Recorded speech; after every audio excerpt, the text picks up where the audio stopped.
Mike Tomlin, one of the best coaches in the history of football. What's going on, buddy? Same old thing, man. It's camp. What's the best thing about Latrobe, Pennsylvania? The solitude. You really get to get hyper-focused on this team development process. There are little to no distractions. We've been coming here so long. It's just a great sense of comfort. As a defensive mind, the hardest thing about stopping Aaron Rodgers when he wasn't your quarterback was what? You know, the ad-lib component of his game. Yeah. You know, a lot of times there's negativity that comes with the ad-lib, but the great ones, they manage that well, and he certainly fits into that category. His ability to extend plays and ad-lib without offensive negativity has been really impressive over the course of his career. We were just talking to Cam, and he's saying it was something as simple as just, first of all, staying on side. It gets defenses, completely antsy, and staying in your coverage because of the way he's able to use his voice and all that stuff. It's truly he's mastered that, especially at the line of scrimmage. Having him here for the last couple of weeks, like, what's the one thing you've noticed now that you know him and you have him on the inside? That he has an absolute love affair with the game of football. It's just no component of the game or the process that I've seen in the time that I've been around him that he does not enjoy.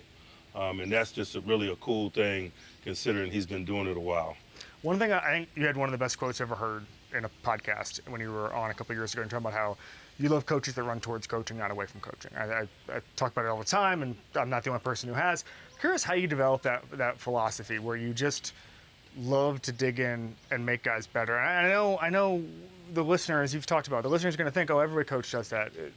Sometimes it's not. Where did you develop that, and how did you start to hone your style? You know, I just always tried to coach the way I wanted to be coached, to be quite honest with you.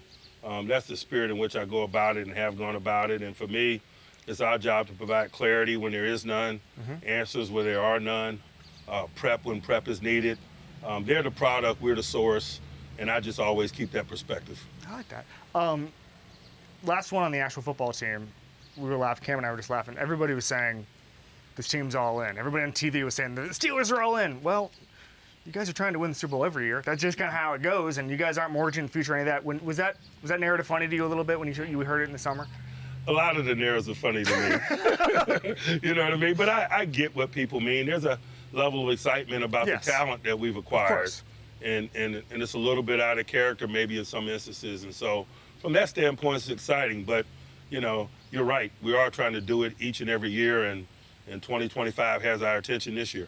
A couple quick ones for you. Number one, we talked about it earlier, badasses. I know it's going to be tough. You've coached a lot of guys. The biggest badass Mike Tomlin's ever coached is who?